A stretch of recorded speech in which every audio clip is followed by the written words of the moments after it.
Experience bug bounty programs have long been an important tool in cybersecurity, but debates around them continue. In some countries, such programs receive support and thrive, while in others, they're restricted by regulators. Experts will discuss the legal aspects of bug bounty, their value for business, and the prospects in the international market. Please welcome to the stage Alina Tanatarova, the facilitator and presenter with RBC TV. Ruslan Avdikhalikov, chairman of the Information Security Committee of the Ministry of Digital Development, Innovation and Aerospace Industry of the Republic of Kazakhstan. Kayo Telis de Silveira, CEO and co-founder of BugHunt. Kirill Mekishev, CISO Ozon. Konstantin Shurov, Deputy Director of the Security Operations Center of the Moscow region. Konstantin Yermakov, Head of the Project Security Rambler & Co. Sergey Kolesnikov, CTO Cicada 8. Urwah Atiyat, an independent researcher.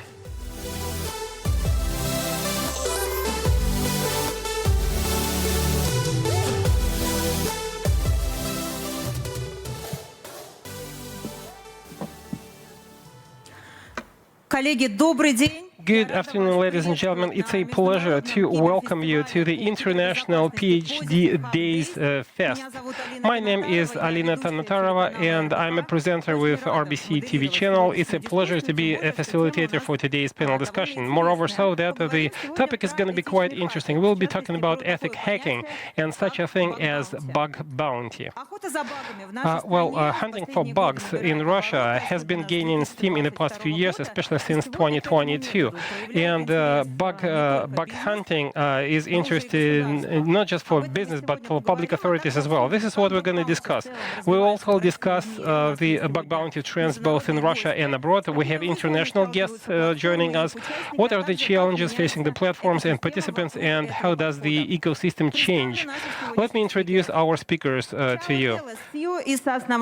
Chao Teles, CEO and co-founder of BugHunt Brazil. Let's give a round of applause to our guest of honor. Kirill Mekishev, CISO Ozon. Ruslan Abdikalikov, chairman of the Information Security Committee of the Ministry of Digital Development, Innovation and Aerospace Industry of the Republic of Kazakhstan. Konstantin Shurov, Deputy Director of the Security Operations Center, Moscow region. Konstantin Yermakov, Project Security Head, Rambler & Co. And yet another international guest, Urwah Atiyat from Jordan. And Sergey Kolesnikov, CTO Cicada 8. Thank you so much for finding the time to join today's panel discussion. And I'd like to start with the international experience and experience of leading security operators with Brazil. According to InnoStage, Brazil is one of the top countries in terms of cybersecurity and cyber protection. And of course, this is a huge challenge for hackers, because your country is well protected and hackers want to hack your country. 19% of attacks is the share of Brazil. So, Chao, the question goes to you. What's the role of bug bounty, and what's the role of your bug bounty platform in providing cybersecurity in Brazil? The floor is yours. Hello, everyone. So, BugHunt is a bug bounty platform in Brazil. We started our platform 5 years ago because we saw this gap, about the bug bounty in the market of South America, and it's important for creating the bug bounty platform. We start to educate the market, because everybody thinks that works with hackers is complicated, But no, the hackers is the good ones, and the bad guys are the cyber criminals, So we start this movement of educate the marketing, educate the companies. And in Brazil, we have a lot of attacks, like you told, And to break this paradigm was a little bit difficult. We are still fighting with this. Actually, in Brazil, we already have public entity, the Bank of Brazil, is a public bank. It creates the first program, the bug bounty, of a public entity. So we are developing the market of bug bounty in Brazil, right? Maybe they will create laws like other countries, you know. Thank you, Chao. Ну что ж, переместимся из жаркой Бразилии. Thank you so much, Chao. Let's travel from Brazil to Kazakhstan, which is also a hot country. And the experience of Kazakhstan deserves much attention. Kazakhstan is the first CIS member state that at a public level approved laws and bylaws that regulate bug bounty programs. Ruslan, would you please share your experience on how this decision impacted the cybersecurity in your country? Did you see any reduction in the number of attacks? Thank you so much. Well, of course, the number of attacks did not go down, and it will never happen. Otherwise, why would we organize the PhDs Fest? As for what forced Kazakhstan to approve a law to regulate the bug bounty industry, first and foremost, in 2022, we launched a pilot program because we learned from the best international experience, and we saw that bug bounty programs allow us to detect vulnerabilities. What's even more important, we as the public authorities saw that young talents would become white hats rather than the black hats, and they would help the public authorities to counter attacks. Therefore, we faced a number of challenges, just like was mentioned by the previous speaker. We had to deal with obstacles and negotiate obstacles posed by the executive authorities. It took us 2 years to convince MPs, members of parliament, that it's a must. Do you want to legalize the criminals? That was the first question that we received. In our criminal code, we have Article 205 and a number of other articles that cover illegal penetration into information systems. And, we had to explain the difference between the white hats and black hats. And today, the bug bounty program demonstrates its high efficiency. And in Kazakhstan, we decided to launch our efforts in 2 domains in parallel. Some people are willing to pay a certain amount of money for detecting a vulnerability as part of the bug bounty programs. We did something in reverse. People can detect any vulnerability in any Kazakh system and report it, and then the bug bounty platform gets in touch with the owner and removes the vulnerability and then pays out the price. If the owner can afford that, he can pay a certain amount of money. If not, just say thank you. Thank you so much, Ruslan. Let's move on. And now let's talk about the value of bug bounty for business. What are the advantages inherent in this tool? I'd like to address my question to Sergey from Cicada 8. Your company specializes in managing digital threats. So I was just wondering, do bug bounty programs really reduce the risks? Indeed. Good afternoon, everyone. We are looking for and detect various digital threats, and we help the MTS group with launching their own bug bounty program to cover external assets. As for the advantages for the businesses, what are advantages and disadvantages of bug bounty programs from the viewpoint of business? I would say that advantages include the following. It's 3 to 5 times cheaper. Well, actually, let me go at a tangent. How do we convince the business that they need bug bounty programs? And by the way, thank you so much for raising this important question. And it's difficult to explain things to the public authorities. In the past 2 years, we've done a lot to explain to people what bug bounty is all about and why we need it. And now we work in 2 dimensions when we collaborate with businesses. C-level and even public officials know what bug bounty is, and you don't have to explain everything from the scratch, why you need that, how it works, stuff like that. And that simplifies the rollout of this initiative. Secondly, decision makers hackers see the effectiveness. And if you take any Russian industry, you'll see that many new bug bounty programs have been rolled out. So you can give references. For instance, you can tell a public official, look, in this particular industry, the top 5 banks, for instance, use bug bounty programs to detect vulnerabilities. These are facts and figures. It's cheaper, and another advantage inherent in the bug bounty is gaining unique expertise. You might not have unique expertise in your in-house business unit, so business looks for things like that. So you're saying that business appreciates the value of bug bounty programs. Indeed, business does appreciate the value of bug bounty, and many companies launch their own programs, and this is a positive trend. So it's way easier. I'm not saying it's always easy, but it's easier to come to businesses and tell them about that. As for the break points, what if we are hacked, right? This is the most widespread fever. And the number of cyber attacks is going up all the time in Russia.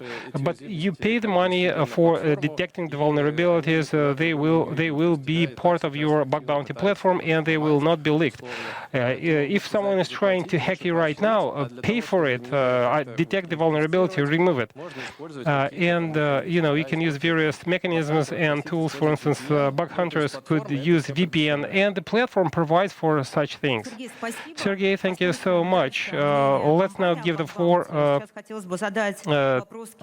to Kirill Mekishev from Ozon. My question to you is as follows. According to the poll by Positive Technologies, hackers favor hacking marketplaces and the retail industry, because marketplaces know everything about a retail customer: passport details, phone number, your preferences in shopping, banking cards details, and so on and so forth. They know probably more about you than your relatives.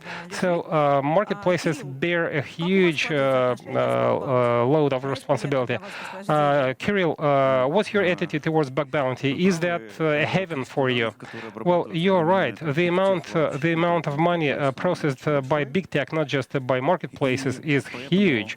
And therefore, the importance of information security overall has been appreciated as for a very long time. And bug bounty is something that we also value. To be short, bug bounty was never a question for us. We've been participating in various bug bounty programs for a very long time.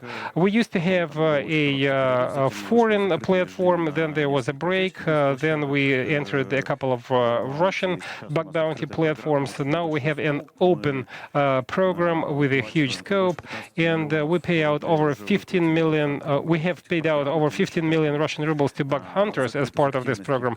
Not to mention closed operations launched by the owners of the platforms. We report facts and figures. In other words, we use a bug bounty as a tool to the full scale. We understand how effective it is, and we increase the amount of prize. We speed up the investigations, and we always see the increasing quality despite the complexity of the vulnerabilities detected by bug hunters who take part in our bug bounty platforms. So there are advantages and disadvantages. The advantage is that we are still being tested and we still detect vulnerabilities. As for disadvantages, well, low-hanging fruit have already been plucked, since we've been in the bug bounty business for a very long time. And the entry barrier for the bug hunters are now high because they need more skills. So, of course, we want to attract more professional bug hunters to help us detect vulnerabilities as part of the bug bounty platforms. Was it difficult to convince your C-suite that bug bounty is a valuable tool? The short answer is no, it wasn't difficult, because InfoSec for the business has always been one of the top priorities. authorities. Bug bounty is just one of the tools that we use. And I think the credit should go to me as the CISO, because I managed to explain the value of the InfoSec tool or process in the form of bug bounty to the C-suite. Our company is ready to earmark budget for the bug bounty program. Konstantin, how about Rambler? What do you do with bug bounty in your company? Well, to be honest, our experience, we're lagging behind Kirill and Ozan. Our payouts are not that significant, but the journey was basically the same. First, we participated in an international program, then national program. But I would say, being an OPSEC, this was the most positive experience because it helps you detect the greatest number of vulnerabilities, and it's a long-standing process, unlike other processes such as scans that can result in false positives and too much low workload on the guys. We outsource part of the workload to ethical hackers, and then they do their thing. It's up to them to detect a vulnerability, provide us with the relevant report, and then we get the cream. We can criticize their work. We can say you could have done this or that better. So I believe that bug bounty is one of the most convenient processes for InfoSec guys. You don't spend too much money on that. The budgets are not high, so I believe that it's a super interesting tool. How much did you pay to ethical hackers? Less than 2 million Russian rubles. Over 1 million, but less than 2 million. I cannot give you a precise figure off the top of my head. Now it's high time we talked about a bug bounty in the public sector, because public authorities are actively integrating bug bounty tools into what they do. And the Ministry of Digital Development was one of the first ones to start collaborating with the researchers by launching bug bounty programs. And of course, people followed in their footsteps. Dozens of regional security operation centers and IT centers followed in their footsteps. I'd like to pass on the floor to Konstantin. Konstantin, what does the Moscow region do to use the results, and what do you think about the risks? And how applicable is the bug bounty to the public sector? Good afternoon, everyone. I would agree with the previous speakers, and I do agree with the speaker from Kazakhstan. We are still negotiating obstacles because we want a law passed so that hackers can use more effectively their skills and knowledge. However, our experience is very positive, I would say, both in terms of outcomes and, in terms of risks. I'd like to thank our bosses for having the right perception of this program. We started working on the program in 2023. The very first bug bounty program was launched in 2023. 2 more were launched in 2024. So basically, over 200 reports were submitted to us by bug hunters. Over 50 of them were approved. In other words, the effectiveness of the program is so high that we decided to continue the bug bounty program. One of the advantages is that before launching the program, we already tested most of our systems with ordinary scanners, so we didn't identify any conventional vulnerabilities such as CVEs. So bug bounty programs are used for identifying and detecting vulnerabilities that cannot be detected by pentests. Pentest is a targeted story, a limited number of teams, a limited number of white hats, but when an entire platform comes in, you get 8,000 people with different experience, and they can get connected and detect something that everyone else missed before that. Therefore, bug bounty programs are extremely effective. The only thing I want to mention is that you have to get ready for launching bug bounty programs, because for public information systems, Article 272 of the Russian Criminal Code covers all these activities, so keep this in mind. Of course, there are certain risks, because people are afraid that data on vulnerabilities is going to be leaked or hackers will crash the system. But, disadvantages are always connected with advantages. One of the advantages is that you test your system for resilience, and there are big pluses. Thank you so much, Konstantin. And now I'd like to pass on the floor to Ruslan. We already talked about steps taken by Kazakhstan to regulate bug bounty programs, and of course that was a huge step forward and a precedent in the CIS member states. So, Ruslan, would you please give us more details on how it impacted the readiness of public authorities collaborate with the research community and initiate their own bug bounty programs?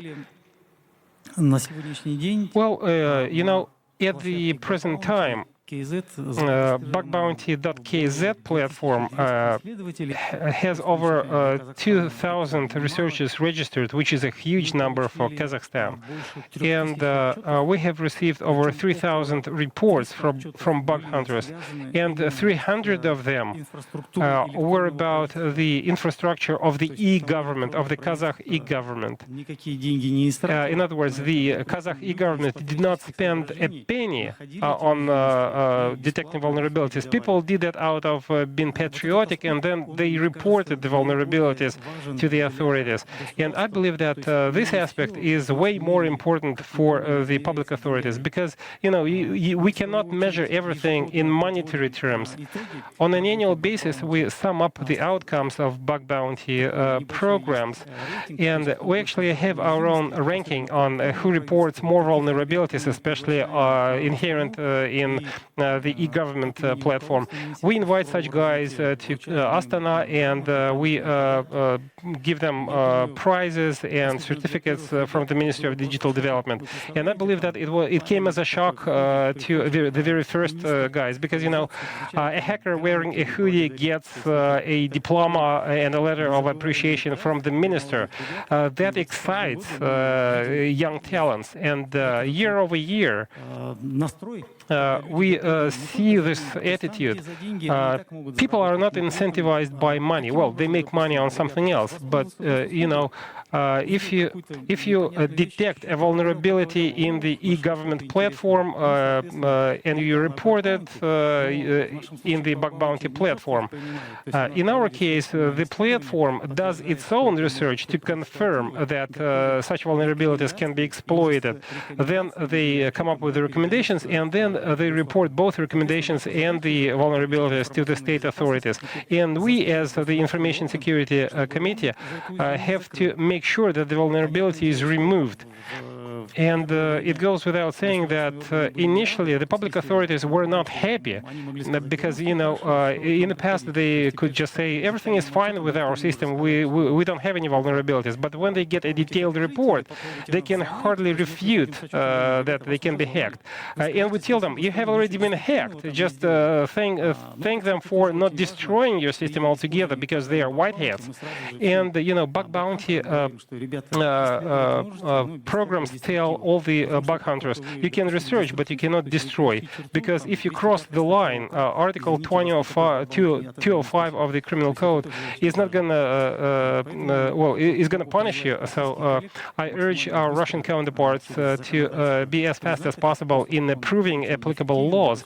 This is a very effective way for the public authorities to detect vulnerabilities, and our experience shows that you don't have to pay your own money for that. Thank you so much. Konstantin, would you like to add anything to that? Yes, if I may. I just wanted to say that, in our case, people report vulnerabilities to us free of charge because they are being patriotic. And, On several occasions, we received high-quality reports of vulnerabilities, totally free of charge. But again, the team has to be ready to remove the vulnerabilities. You know, it doesn't make any sense to launch a bug bounty program if you don't have a team of developers, or you know, in the public authorities, they usually sign a contract, you roll out the system, you deploy it, it's supported to some extent, but the response time is very long. But if you have the right team in place, and if they get information on the vulnerability, it takes them just a couple of days to rectify and remove any vulnerability, and it works perfectly well. And I'd like to thank our developers for that, because we have established effective collaboration with them. Once again, I'd like to reiterate that it requires a comprehensive approach. As soon as you get a report, you have to have the team ready, because it doesn't make any sense to involve bug hunters. All right, you look through the report, you know what the vulnerabilities are, but you don't know what to do about them. So in this regard, Russian laws have to be passed on that to regulate the industry. Thank you so much. Now it's high time we talked about the bug bounty versus other tools. What are the advantages and disadvantages of bug bounty versus pen test? It's quite obvious that you get paid for a detected vulnerability, and in pen test, the principle is I'm going to hack you. Maybe I will not find anything, but you will still have to pay for to me. What are other advantages of bug bounty as a tool? Let's start with Konstantin from Rumbler. The floor is yours. Well, you're right in point now that you know, a pen test is a one-off exercise, while a bug bounty is a constant, is a continuing process. Another important thing I want to mention is that in a pen test, they test a cross-section of the infrastructure, while bug bounty is a continuous process. We deploy new releases, new objects become part of your perimeter, or something becomes part of the perimeter by chance, and bug bounty can hunt that, detect that. There are hackers who set their scans to operate on a daily basis or on an hourly basis. They keep track of everything, and they are ready to be the first ones to report a new vulnerability. So it's constant scanning, and we don't spend any money on infrastructure, because these guys are interested in deploying their own systems that will scan our infrastructure as soon as possible, because that's their money on the one hand, but it's also advantageous for us. Kirill Mekishev from Ozon, the floor is yours. What's your take on that? Well, let me argue against that. The advantage of bug bounty versus pen test. Konstantin, well, you gave a very detailed response, but sometimes you have to go back to pen testing after bug bounty programs. If your bug bounty program is mature, and if all the simple vulnerabilities have already been detected, and you know, as I mentioned in my previous speech, we want the skills of bug hunters to be honed and improved all the time. Pen test versus bug bounty. Again, the results depend on the skills of a specific hacker. And oftentimes, the community is so closely knit that oftentimes we know which of the bug hunters can give the excellent result. Oftentimes, we order a pen test from a company that actually employs the desired bug hunter, because for us, it's the only option to get the expected result from a specific person. That does not cross out all the advantages of bug bounty programs. We launch lots of products, and you know, hundreds of changes are introduced into existing programs. Therefore, bug bounty programs work well, and they yield the right results. a permanent pen test done 24/7, a bunch of researchers. These are all the advantages, naturally. However, sometimes we see the reverse side of the coin, and this is the way we go about solving it. Thank you so much. Now I'd like to pass on the floor to Sergey Kolesnikov from Cicada 8. In your previous response, you mentioned several times that there are certain disadvantages and drawbacks in bug bounty programs. So what tools can be used to augment bug bounty? First and foremost, I'd like to mention that bug bounty, bug hunters are interested in detecting a specific vulnerability. Oftentimes, they can specialize on just one category of vulnerabilities. And the main difference between pen testers and bug hunters is that a pen test program covers a certain domain under the contract. And if it's a high-quality company, then they will test all levels of protection of a specific application. I've seen cases when bug hunters are only experts on just one vulnerability and they report it to all the companies. I'm not saying it's bad, it's good.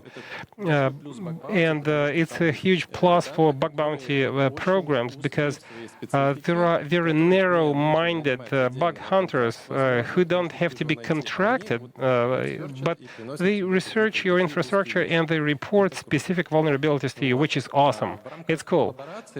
As for collaborations, how can you use bug bounty results? If a bug hunter reports something to us, we can extrapolate those results. For instance, they identify a vulnerability and you can try and detect it in your entire infrastructure. That's a collaboration mode. A bug hunter reports just one vulnerability, you test your entire infrastructure for that vulnerability, you can involve the OPSEC team and so on and so forth. You come up with similar cases, and that improves the security. Спасибо. Перейдем к нашему следующему блоку вопросов, а именно обсудим тему, нужен ли Let's move on to the next set of questions. Do we need a consortium of bug bounty? Sergey, a question to you. Do you think that all platforms should somehow be coordinated with respect to certain standards, the standards of, I don't know, payouts, perhaps? Well, actually, if you look at the platforms that we have today and the people who are managing them, I think that they are all like-minded people. They understand what the market needs and what the bug hunters want and how to protect their interests. So in terms of positioning bug bounty as a service and as a business, I think that all these people are more or less aligned. And this kind of coalition, I mean, to help the state to provide comments, to participate in panel discussions, to answer the government's questions, to make it all 100% legal. So we must remember that for this, we need to onboard not only platforms, but also bug hunters themselves, those who are looking for vulnerabilities and those who that could be potentially liable. So we need to engage bug hunters themselves into this dialogue as well. Konstantin, what about you?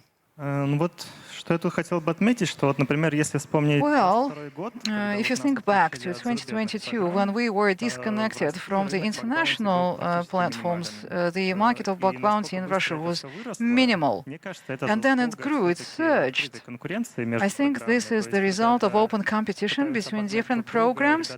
People are competing with each other. They all want to be the best. They want to attract businesses and hackers. They all are coming with innovations, and they are inventing new models and implementing new ideas, and they are offering new activities and, I don't know, sales, whatever. Promotions, special promotions. So I'm not sure that it's time for us to start coordinating, but I think that we need a bit more competition for now, so that eventually we would end up with a vision for a perfect bug bounty platform, and then maybe we will all agree on the need for a consortium. The most important thing is bug hunters themselves are happy with the final result. So it shouldn't be like the consortium comes together, then one little startup comes to the market and is going to offer a cyber feature that all of the people from the consortium would say, hey, that's exactly what we needed, so okay, let's go and capture them. So I don't think it's time for a consortium now. So you're all in favor of fair competition. So I would love to hear from Orva Khalil, bug hunter from Jordan. What is your opinion? Is there a need for a bug bounty platform consortium? Indeed, yes. So I'm going to explain why a little bit. So collaborating between the platforms can like help with, as an example, is start like help the ASM and triage team who received the report from the bug hunter. Now, in a lot of platforms, there is a ASM team, triage team. They have a good background, like in web app testing and network testing. But if it's come like a hunter report something in mobile or something hard like to explain, because mostly bug hunter, it's not thinking like the pen tester. They thinking out of the box. So there is a lot of hard explaining. It's happened a lot for the triager or the ASM team. Collaboration between the platforms can help, like if the ASM team here didn't get the bug or didn't get the exploit, they can ask for each other. That's one point. Other point, like there is some platforms, the team they have, like they specialize with, like we can say web app, mobile, API, not hardware. And they receive the client, he want like to do pen testing or bug bounty on hardware, but they don't have like a team for hardware. They can, like with collaborating with other platform, get more idea, get more help. And in the other side, if they don't have a researcher or bug hunter doing pen test on this kind of testing like hardware, they can call from the other platforms, like give me a list of the top 10 with hardware bug hunters, so I can invite him for that program. And for sure, background can be done, checking for the hunter, everything about that, it can be done. And there is a lot of other stuff, like such as they can with each other running live hacking events, running conference, speaks, sharing some like 0 days with each other, secure other sites. So yeah, I think it's indeed important. Спасибо большое. Сейчас послушаем мнение Chao Teles. Thank you very much. Now let's give the floor to Chao Teles from Brazil. Do you think that we need to come together on a single platform? What are the pros and cons of such a solution?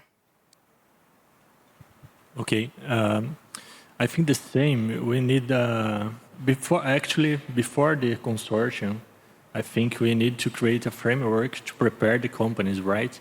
Like everybody told here, if some bug hunter found a bug, they need to fix this vulnerability. So if the hacker submit the report stay there and didn't fix it, other hacker is gonna send again, and you're gonna be duplicated, right? But it's gonna make frustrate. For the hacker is a bad experience to find vulnerabilities in that company. So I think all platforms should be reunited and maybe create a framework for the companies. So one company wants to start in bug bounty, it's going to be need to check if they have a bug fix pipeline to fix the vulnerabilities. Then they're gonna prepare the reward, the bounty, even the policy. So I think this framework should be help for the companies. And these unity forces of the principals platforms should be very useful for the companies, for the platforms, even for the hackers, right? Because the hackers are gonna see the pattern. Because today, one platform follows one pattern, and the other, like you told, one platform just don't have hardware bug bounty, and the other one have. But this to qualify the severity of the vulnerability is totally different. So I think it's very important to create this consortium, even for the laws for the countries, because the country can go to this and check what they need to prepare, Чао, спасибо вам огромное. Сейчас хотелось бы опять задать вопрос. Thank you very much, Kao, and I would like to address our Jordan colleague. Is the Russian market interesting to foreign bug hunters at all? What do international bug hunters think of the Russian market? So it's interesting to do bug bounty like on bug bounty Russia platform. I'm even already start like doing bug bounty a month ago on a standoff Russian bug bounty. So it's like as a bug hunter all the time looking for like where I can find a new kind of programs, bounties, all of this stuff. So any bug hunter, he's keep shifting between platform to platform to platform till he found not the platform itself, a specific program or a client like, I like to work on this program. But on the other side, there is like a little of issue with payment for the researchers out of Russia. But that's something, it can be done that not big issue. Maybe a little bit of hard to understand Ruski language in the web app while bug hunter doing testing, but in the same time it can be done. So not that big issue, but yeah, I like even the work on the Russian bug bounty programs. Спасибо огромное. А вот российские Thank you very much. What about Russian companies? Would they be willing to share data with foreign bug hunters? Are there any prejudices or concerns? Kirill? Конечно, предрассудков и опасений у нас нет. We don't have any prejudices. We do not have any concerns in this respect. When we place our programs for Russian or at Russian bug bounty platforms, we welcome bug hunters from outside of the domestic jurisdiction. It is always good to see that there is interest to that exercise from outside of your own borders. And since our own business is also becoming international, we are expanding internationally. It would be lovely to get bug hunters from the countries of our operations. As I was getting ready to this session, I reviewed the panel, and I saw that there are people from Bug Hunt. I asked my colleagues to get in touch with Bug Hunt, and I think that we will establish a cooperation. We'll be able to get reports from people in Brazil. So, I mean, more bug hunters means more reports, more eyes looking at our product, verifying it, making it more secure. Well, that's wonderful. You see, Positive Hack Days opens up new opportunities. Good luck in your cooperation. Konstantin, what about you? Would you be willing to share data with foreign bug hunters? Для нас, по сути, не имеет разницы. Well, actually, for us, it makes no difference where the hacker is coming from.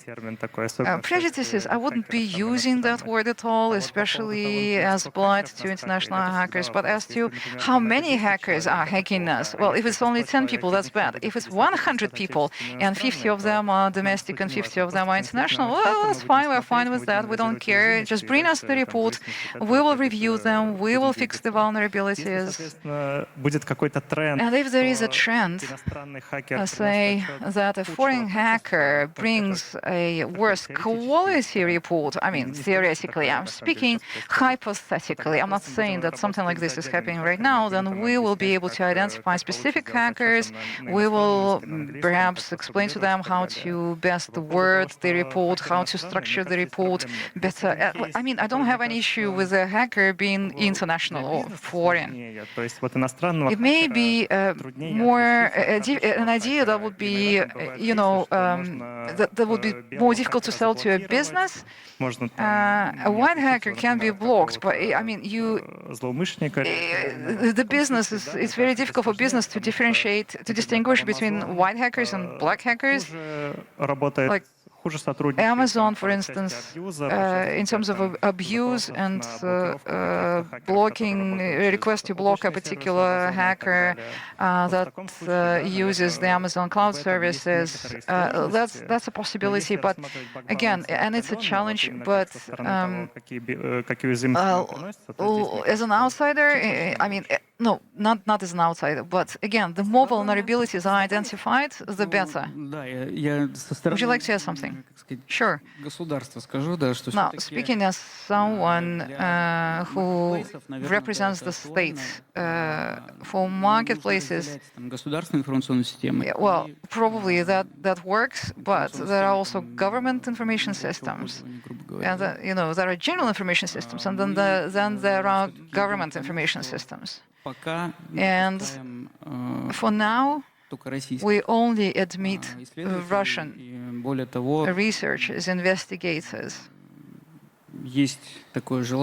And another thing, how shall I put it? And the Ministry of Digital Development is also working on the documents, but there are certain scenarios where we would be willing and able to work only with domestic investigators or hackers. But maybe in the future,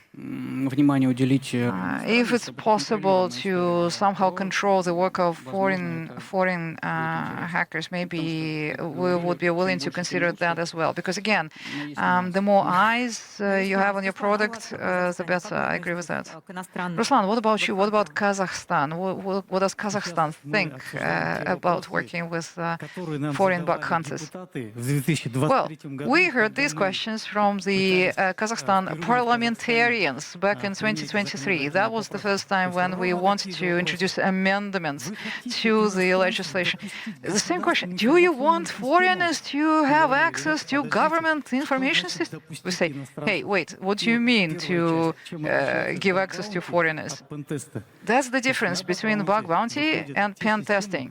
Bug bounty uses systems that are publicly available, that are already in the public domain. So for a bug bounty, it doesn't matter if you're Russian or Kazakhstan, or it doesn't matter where you come from.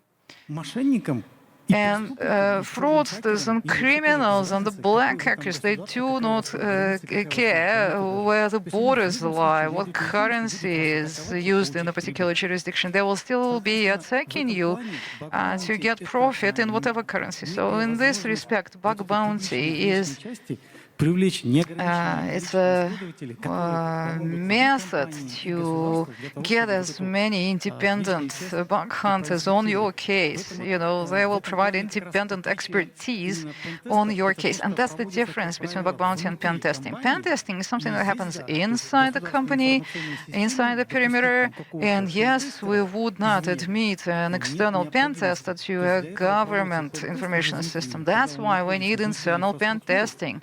The pen tester is part of this infrastructure, and some exceptions are made in the security privileges and things like that, so that we can test, or detect zero-day vulnerabilities. For pen testers, they need to be inside the system in order to be able to research it. So obviously, foreigners would not be admitted to that kind of work. That we have security operations centers in the country. They are licensed by the Committee of National Security of Kazakhstan. And we also have the State Technical Service. They are the state monopoly for security, for information security, and only their experts are licensed to carry out any work or pen testing inside in government systems. But bug bounty is open, it's public, anyone can participate. And going back to your question about consortia, when we started immersing ourselves into this market, there is this interesting model that caught our attention: hackers and bug bounty. Скажем так, исходя из дружеских соображений. Они They, how shall I put it? Больше, я пойду туда. Нет. Он скажет, вот я с тем хакером, мы вместе где-то что-то ломали, мы с ним были вместе на конференции. There is a lot of friendship in the process, and you know, many hackers stay with a particular platform because they have already worked there, because they met people there, they made friends there. I don't know, and probably they wouldn't be even living for a different platform. They would be loyal. They'll stay loyal to the I don't know, regional platform. And we have this company in Kazakhstan. They are partners to Positive Technologies. I know about that. But this company, they also engaged white hackers, and they were sure that anonymity is assured. When we tried to launch a state-owned bug bounty, hackers were thinking to themselves, what do you mean state-owned? Do you mean the Ministry of the Interior? Do you mean the special services? My data will be known to them? Do you mean they will contact me? Am I a suspect? Will they recruit me? Because I mean, the bug hunters, they're intelligent people, right? So in private platforms, I mean, there is so much, personal interaction, personal relationships. I don't think that governments need to interfere. It's a market, and the market will coordinate itself, I think. So in Kazakhstan right now, our position is that let the market regulate itself. Thank you very much, Ruslan. And in conclusion of this discussion, I would like to ask several questions about Russian experts entering international markets. Chao, what are the platforms available today to the Russian specialists, and what are the limitations that they may face? Okay. Before this, I would like just to complement. Pentest and bug bounty is complementary, right? One not substitute the other. We saw the security like rings of the onion, right? When you put more rings, you are better protected, Exactly. So about the Russian hackers, the most famous hackers of the world are Russians as well. So the security in Russia is very famous. In Brazil, we saw you guys like inspiration for us, So all hackers from Russia can register in all platforms.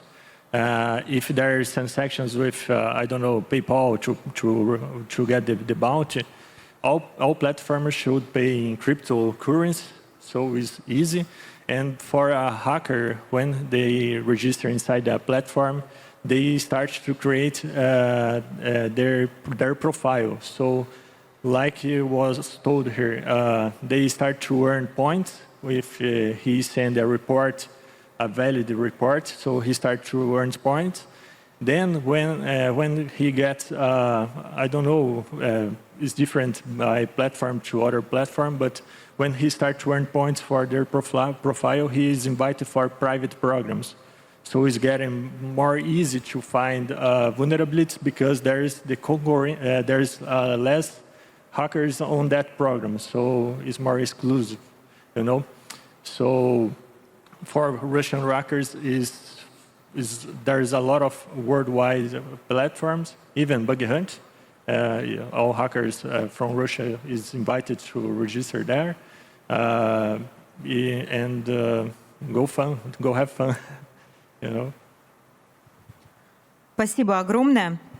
Ну что ж, Thank you. Thank you very much. I would like to thank all panelists for this lovely discussion. Obviously, bug bounty is evolving, both in the commercial and in the government sectors. It's becoming a powerful tool of sustainable security. Again, a huge thank you to all panelists and to all participants of this discussion. Have a nice day.